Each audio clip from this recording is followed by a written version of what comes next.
So this is our third year of the conference. As I mentioned, this is our first time in person, and we're excited that we feel like in our third year that we are starting to add some new things. And one of those is, how do we level up? We know that there are a lot of people that are just getting started, but some of you may have participated in the past or may already be serving on a board, and you're interested in maybe doing something statewide or even something federal.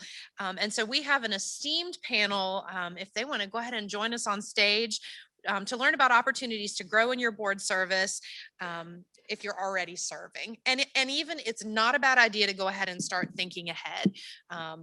As we've heard over and over again, you need to continuously be networking and putting yourself out there.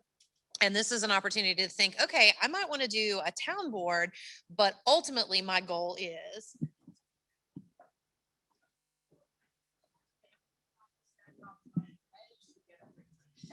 I agree. We will make it so. Very good. So I'll start. It'll be your left to right to introduce our panelists, and thank you all for being here today. We have Dr. D. Bell Williams, CEO and founder of Dr. D Unlimited Education and Consulting, and she's a member of the Richland County Community Relations Council. Jennifer Clyburn Reed, she's the federal co-chair of the Southeast Crescent Regional Commission. And Robin Price, she's a senior training specialist at Dominion Energy and also on the board of commissioners for the South Carolina School for the Deaf and Blind. So these are all ladies who are serving, and we feel so fortunate to have your experience with us today. And I'll sort of ask a question, and then whoever wants to jump in to start us off. What's the difference between serving on a local, statewide, and national board?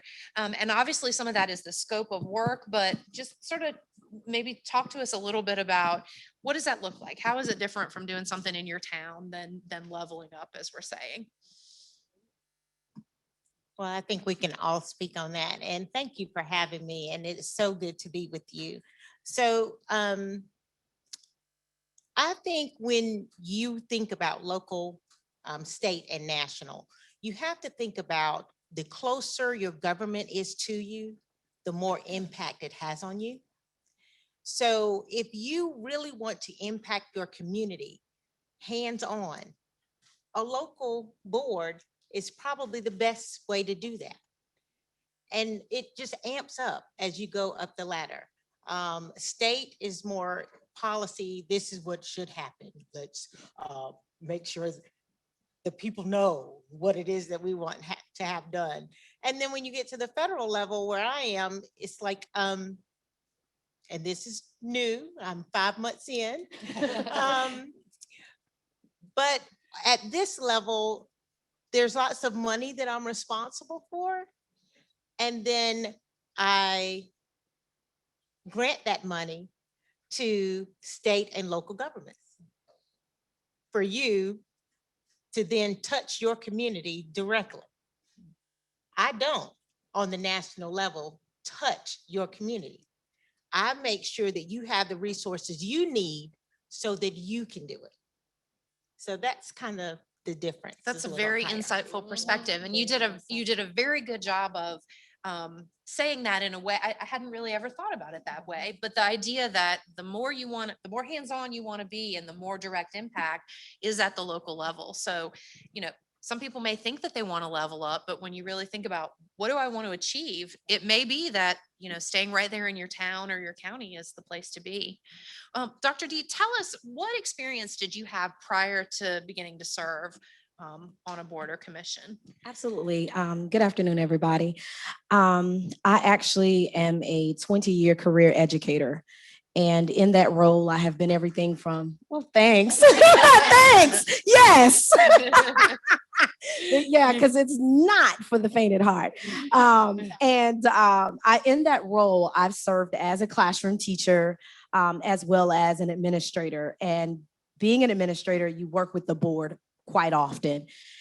So having that experience as being a part of the job was very insightful as it relates to, not just a school board, but also understanding the policy of your local community that your school serves, because that's important to understand as well, because those policies and procedures affect how what income you get in your school districts and the leadership within that local board and how that affects curriculum, so on and so forth with the school district. I also served as a member of a mini grant committee with the Central Carolina Community Foundation here in Columbia, South Carolina. So I had an opportunity there to see board movement from a different perspective, from the nonprofit, from the grants perspective, to just kind of see how things operate differently at different levels. So I've had, just different experiences on being in different types of board meetings across my career, and also across, I would say, the edu political framework, because that's my wheelhouse where my focus is education and policy. So you're Robin on the School for the Deaf and Blind Board of Commissioners. Do you have educational background as well, or what was your? I do not. My board service is very personal to me. I have a deaf son and a daughter that was blinded by a brain tumor. And my board service began from the nonprofit sector. I served on the board of the Alexander Graham Bell Association for the Deaf and Hard of Hearing. And that organization serves a group of deaf and hard of hearing folks that chooses the path for listening and spoken language. And as I was ending my term of service, I'm thinking, what about the kids that can't listen and can't learn to speak? What about the kids that sign? So I got involved with Beginnings SC, another local organization that serves all modes of language. And I kept hearing about children that fell through the cracks, children that were not serving through the school system. And so I sought out the appointment with the School for the Deaf and Blind. And I'm in just year one as well. So. Yeah. Well, and Robin, what was that appointment process like? It was long. I think you mentioned that when I first got here.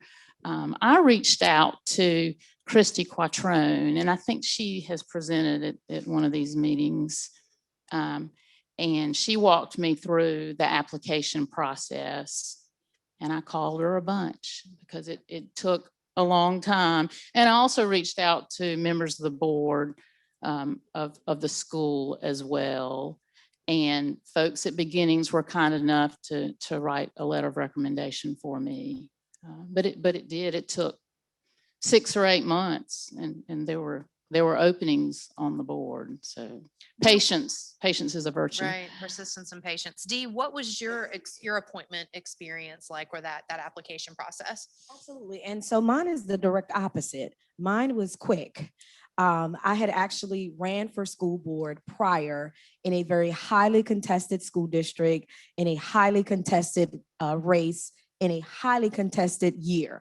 It was 2020 during the general election. So it was a major year with a whole lot happening. And so I didn't get that appointment, but the job was still done because now the community knew who I was. And so because of that experience, immediately, maybe about a month and a half later, the county council that represents the district where I live reached out to the community members on the Community Relations Council and said, hey, you need her. And so they reached out to me, actually, and I began to do my own research about the roles and responsibilities for that board. And they have 2 education components that are a part of that board, of course, which fits, the context of what I desire to do in the community from a local perspective regarding education. And it was one interview, and about a week and a half later, I got a response that said I was accepted, and, to prepare to come to my first orientation meeting and join the board. So it was very quick for me, but I think because of what happened before was the catalyst that got me to that place. So visibility is truly power. Like, even if you don't get a seat, it can set you up for something else. So don't discount if you ever run for something and you don't get that seat. It doesn't mean that you lost. You win in all matters because you either win or you learn. And in that case, I learned so much, but then other opportunities opened for me. Jennifer, can you tell us in terms of leveraging current appointments to be on a appointed board at a higher level, like what, how do you, if you are at a local level and you think you want to try to move up, talk to us a little bit about that. Well, I've always wanted to do the best job that I could where I was. So to seek a board seat or any type of job just for it to be a catalyst for something else, I do not recommend. I do recommend that what everyone has already said, whatever your interests are, you follow those interests and then do the best that you can in the position where you are, so that even if you don't seek it for yourself, someone else calls you and recommends that you come on board. So I probably wasn't the best person to answer that No, I think particular you absolutely question. are. But I do, when you get to a point in life where you want something different, that happens to all of us. And then you can move and change because of that, because your interests change. For me, for example, I became an empty nester. Hallelujah. And once I got to that point, I'm like, okay, it was time for me to retire from 28 years in education. So I retired and I looked around and said, now what? I was 50. And I said, okay, I'm failing at retirement. So I looked around. There's this thing called the Plum Book. If you do a search for the Plum Book, if you want federal appointments. So I took a look at that and I saw where there was an empty space for something called the Southeast Crescent Regional Commission. It serves 7 states in the Southeast, looking to eliminate persistent poverty. And I'm like, so why is there no name here when there are so many counties and so many people that are hurting? So and for those of you who don't know, persistent poverty, you're designated in poverty for 30 plus years. Oh, wow. 30 plus years. So why is there no name there? Why are they not getting help? So that's what I did from the board that you now serve on. I was chair of that board and my interest changed. So I moved on. And that's what I recommend for anyone. Whenever your interests change, then change. So you mentioned the Plum Book, and Robin, you talked a little bit about how you found, the opportunity through your other service. Dee and Jennifer, how do you find opportunities to serve at the state level, at the federal level? I have not heard of the Plum Book. I am ashamed to say. I didn't either until somebody told me. Yeah. So Dee, how did you find the board after your experience running for office, how did you find the board that you're on now? Do you have other recommendations of places? Are your elected officials a good resource for state and federal boards? I am, and I know we'll get to that question in a minute, but I'm a huge networker. Like, I love to talk to people. I've been told this my entire life. I never meet a stranger, and I don't. Because in about 5 minutes, I'll have your life story, your goals and dreams, and all of that good stuff. And I think that is, to me, the most effective way to learn about what's out there. Because people are already sitting in these positions, or they know someone, their best friend, their spouse, or someone is already seated in these positions. And just the fact that if you bring it up or in conversation over lunch, could spark, information that you may not have otherwise known. So that's like my biggest thing is, of course, networking. Of course, you can go online and you can actually search, you can Google anything. So you can actually Google open board seats positions in your state, in your local communities, and of course in your nation. And as Jennifer mentioned about the Plum Book, so there's so many avenues in which you can actually go out and find, where some vacancies. And of course, I would be remiss if I didn't mention that SC Will always sends out information regarding board vacancies and really sending out clarion calls for women to seek these positions. So there are, different ways in which, because honestly, I learned a lot when I received emails from SC Will about what vacancies we have here in our very own state. And again, that's another way. So this is not just, an organization, where we're meeting, but they're very informative as it relates to helping us all to understand the needs in our state. So those are the, like my top 3 ways that I would share, how you would find out about vacancies that you're interested in. Are there other than the Plum Book, are there other places that you suggest looking for those sort of higher level appointments? I would do the same thing Dee was just saying. It is really good to know or get to know people who are in your circles of interest. So if you're interested, Ms. Barbara, in bicycling, then I would do a search for that. Where are the bicycle clubs in the area? And those are the people who will know what then could happen at the Planning Commission to get bike lanes. So those are the type, and that's state level. So you're going from local to state. And that's what I would do. I would talk to everyone or just hang out with Dee. Because you follow her around the room, you will know everyone.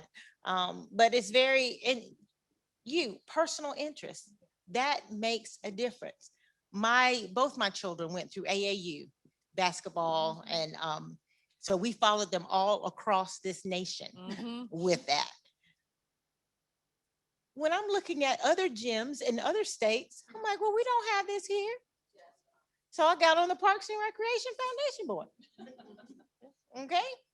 So now you see all the art, the murals that are around in our Columbia area. The Parks and Recreation Foundation, we were a part of that. Aja Charles, who's one of those muralists, I taught her in 6th grade. Okay, so there are connections everywhere. And we have some great people in our city and in our state. So I would talk to them when they get positioned. You talk to them about the position and move from there. And I think having that passion and interest, Ms. Porty talked about how important that is. And for me, both of my children received services out from the outreach division of the School for the Deaf and Blind. And I think I'm able to bring a valuable point of view to the table for when we make decisions. Yeah, and I think that points us back to diversity again too, right? Like gender, race, but also diversity of perspectives and experiences, and letting your passions and your interests, provide a diverse perspective on those things. So you mentioned networking, like going around and talking to everyone and getting their life stories, but talk about other kinds of networking. Like, who do you need to talk to? I mean, other than the folks that are sort of in your interest circles, do you need to talk to your representatives? Like who are the, to do that next level kind of networking? I can definitely speak to that because I've done that as well. I know my House of Representative. I know the person who represents me in the Senate here locally, as well as, like I mentioned earlier, my councilwoman. I made it my business to know who they were and who they were connected to, and also to find out what was their level of work and or interest in my interest, and particularly education.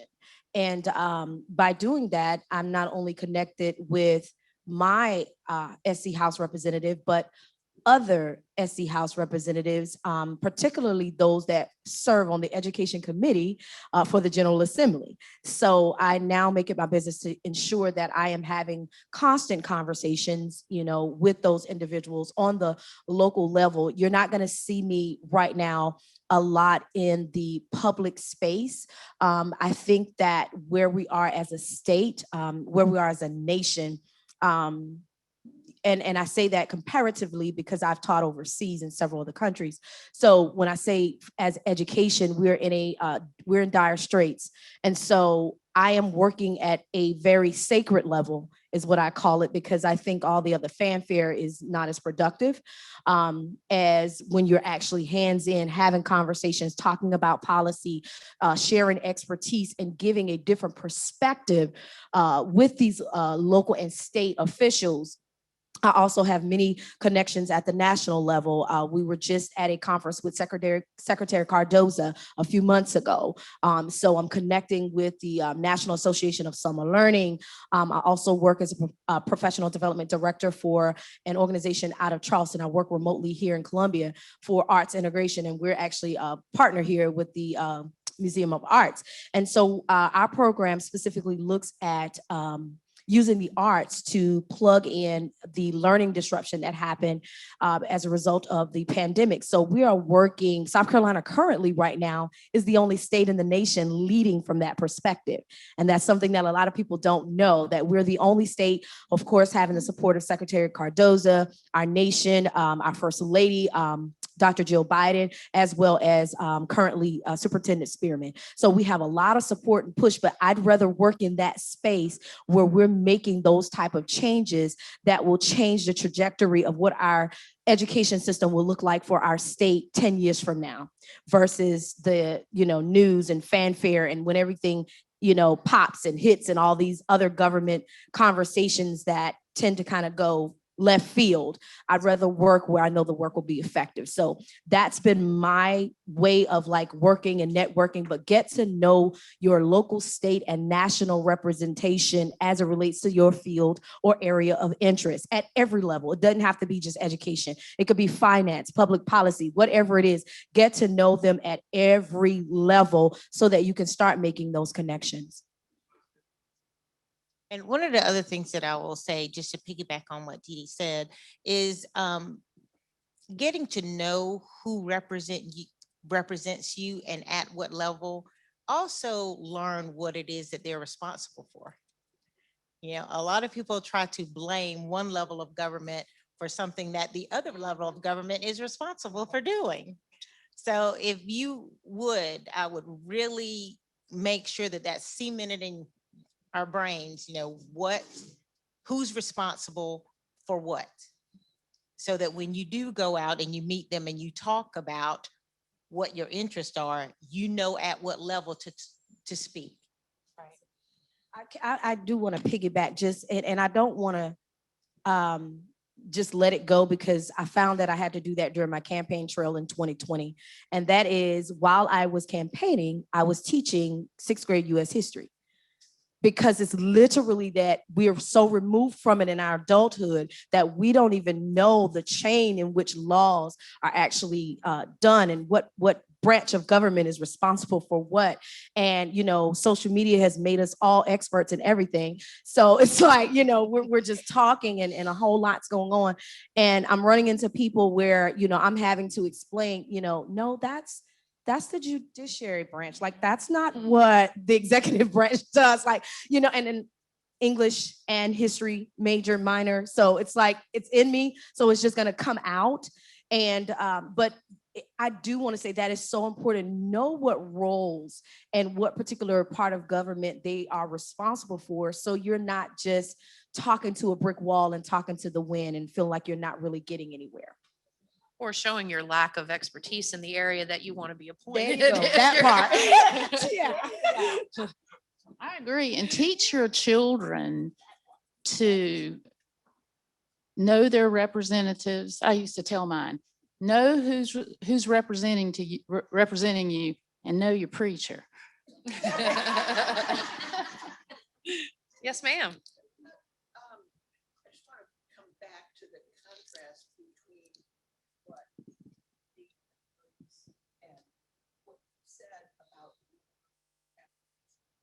Mm.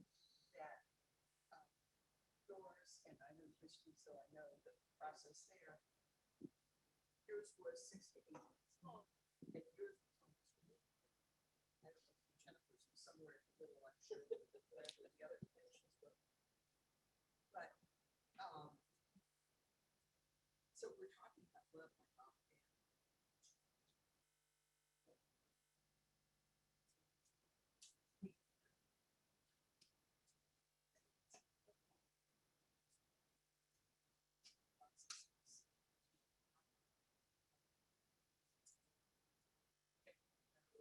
Going to see, council meetings. But it's very different. I'm trying to figure out how that it's not a script.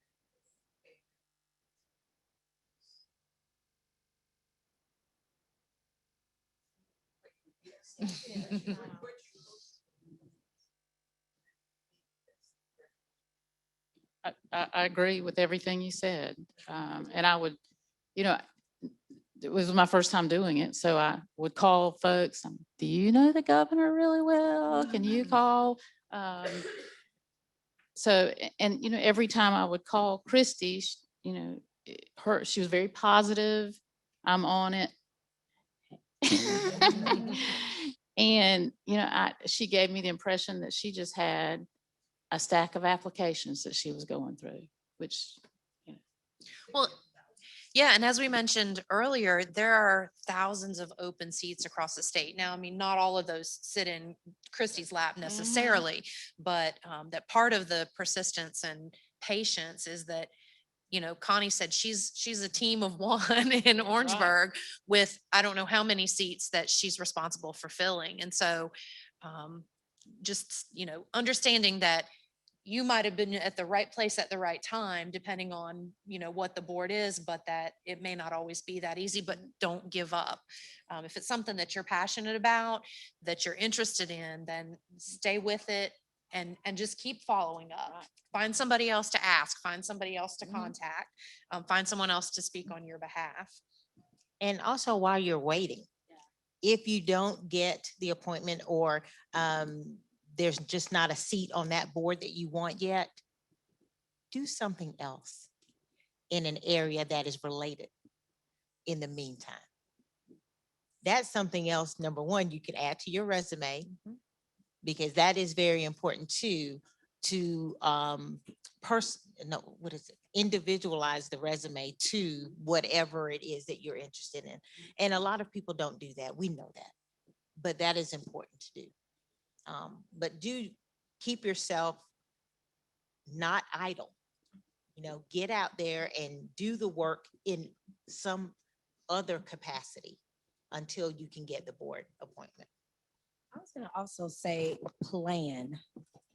That is key. You can't plan for everything, but if the role to be either a volunteer or a paid elected official, whatever the desire is a part of what you really want to do and you see yourselves doing and impacting your community, is to plan for it, you know, looking at the schedules, because some of the positions will tell you the schedule of appointment times. It will share that with you. Some of them won't. Some of them will extend past that. Some of them will be quicker.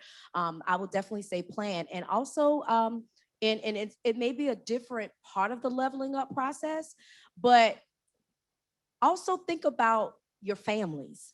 Think about your resources. All of that is a part of you making this decision, because you may have to invest more than you had planned to. So it's all of that is a part of the leveling up experience. I think we hear it, you know, about leveling up and going to the next level, but you have to plan to level up. That you really have to plan for that. And so I just want to kind of, as a point of wisdom, when you're running for office, that plans are important, and it's okay if they change, but at least have one. Julie, did you have a question? Yes, I want to ask about, there was a point at which you had interviewed.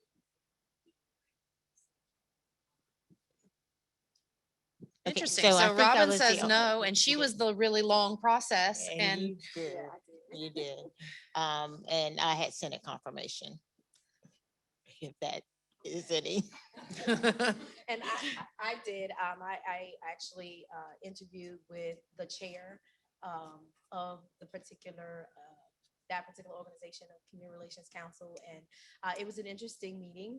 However, because I have relationships with the councilwoman in my district and other people, I was thoroughly prepared for some of the questions that were going to come up because they had already had a rapport by working with the individual to prep me.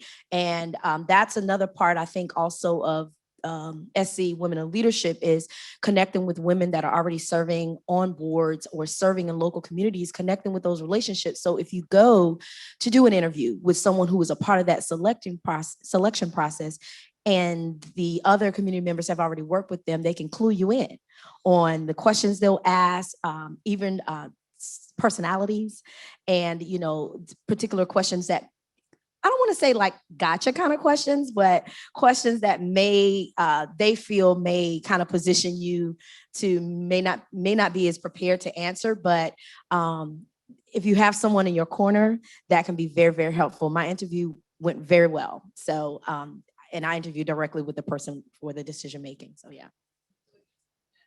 Yeah, it just Mhm. depends. And let me also say, to pull from your experiences. Those are your strengths, because number one, you've been through it, and none of the interviewers have. So speak to your strengths. And if you get a hard question, go back to where you're comfortable and make it fit. For example, when one of the senators asked me about how I would get started with this, I'm a teacher at heart. I went straight to lesson planning. Right. You know, and I told him, he wasn't a teacher. So by the time I finished talking about the lesson plan process and, starting with the end in mind and everything that we learned and research, he was like, oh, okay. I'm like, pull that right out of my. And this is why teachers need to run for office more often. But basically, that is what you do. Teaching was what I knew. That was my strength. And I was going to make it work for me. And that's what you have to do. do we have any other questions? This has been so insightful. Thank you so much. Thank you. I'm so Honor to be a